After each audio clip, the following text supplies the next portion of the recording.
Another day, another Splinter Cell. I'm enjoying the Splinter Cell series so far, and today's topic is if you should still play this Splinter Cell Blacklist in 2021. Splinter Cell Blacklist was released in 2013 and it was the last and final Splinter Cell, which I really wish it wasn't. So let's discuss about how much it holds up in 2021 and is it still worth playing or not. Let's start with what is actually going on in Blacklist, the plot I mean. Sam Fisher, the main protagonist, of course, is working on a private corporation named Paladin. He has his own team, by the help of the US president, of course. I'm not talking about Joe Biden, by the way. This team is always in the air, flying in this big-ass cargo plane called Paladin. There's this enemy faction called the Engineers who keeps launching some Blacklist attacks from time to time, and at one point they increases that to one attack every fucking day, and at the end it almost comes to a world war or whatever, and that's where you as Sam Fisher come in. You do all these missions to gain information and effectively do shits that, makes everything safer, play the hero game, something like that. There's this villain character Sadiq who tries to steal data from the governments, and this story is actually not a bad one. It's quite intriguing if you ask me. So I wouldn't suggest you to skip any dialogues to not pay attention to the story because it's worth knowing about. So after the gameplay where it actually shines the most, there is a lot of flexibility and freedom. Oh, and I don't mean this fifth freedom part in this game, I mean the general gameplay.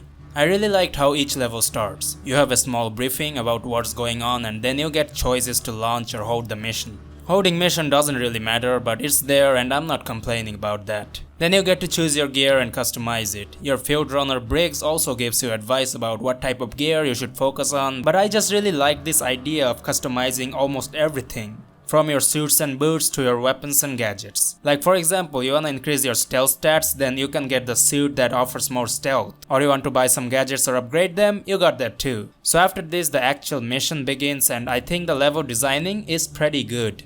There's a lot of covers and shadows to be sneaky and stealthy in Blacklist and I really liked it. The same cover to cover method still applies from Conviction, and as you have a suit now, it lights up when you are in the shadow. I like this variation more than having a black and white screen like Conviction. In Blacklist you can play the game in 3 styles which rewards you differently: Ghost, Panther or Combat styles. You can play this game any way you want. Ghost is the totally sneaky way, Panther is a mix of sneak and combat style is, guns blazing and using explosive and shits like that. Every gadgets have their individual styles that tells you which style it falls under. The game also lets you switch between lethal and non-lethal mode. In lethal mode you kill enemies and in non-lethal mode you knock them out. Knocked out enemies can be revived by the conscious ones though, but I mostly knock them out because it's more rewarding.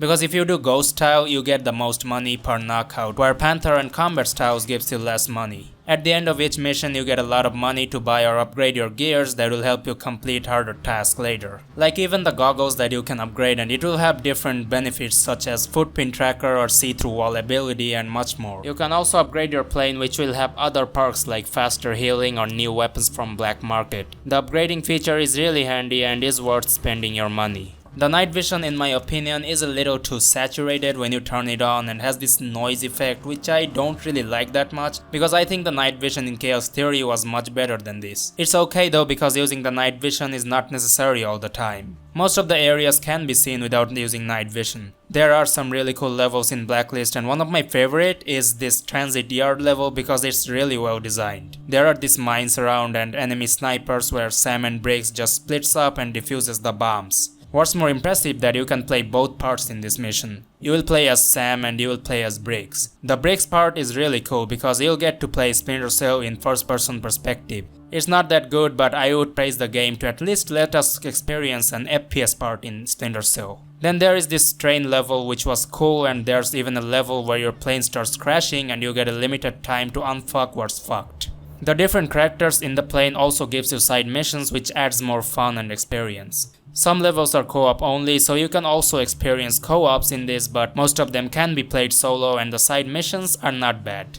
As long as you get to sneak around, knock out enemies and kill them, it's always fun. There are some different variety of enemies like armored guy with shotgun or night vision jammers, and I think this game could use some more enemy types.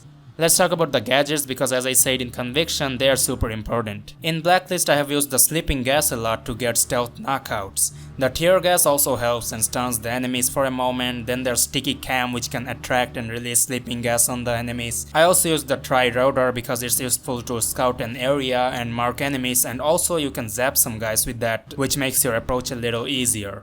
The gadgets are probably the most fun thing in Splinter Cell. Sometimes I was bound to use them frag grenades, and playing this game guns blazing is a viable option. Hiding bodies in the dark like before isn't a mandatory thing anymore. It's not a total stealth game but a stealth action third-person game.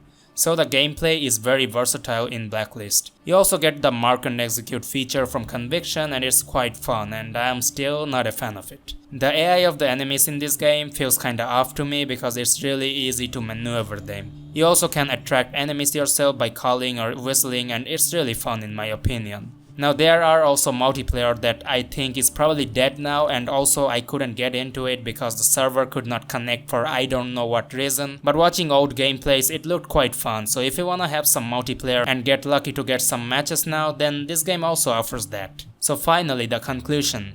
I think Blacklist has some really good levels, a great gameplay and a story that's worth noticing. On the other hand, for the poor AI management, this game feels really easy. It has less enemy variants and I really don't have anything else on the downside. This game is my favorite in the Splinter Cell series and I enjoyed so much playing this game. Like playing this in 2013 was like my wet dream or something. So is it still worth playing? Absolutely, super worth it. I cannot recommend this game enough. If you haven't played any Splinter Cell game, then I strongly recommend you to try Blacklist because it doesn't have any major plot connection with the previous titles and offers so much versatility and a really cool gameplay. For the others, I also recommend it obviously because it's just a really cool game in general. It's so sad to see Splinter Cell dying like this now. Thank you very much for watching, and if you wanna check my other worth playing videos then click this playlist, and as always I'll see you in the next one.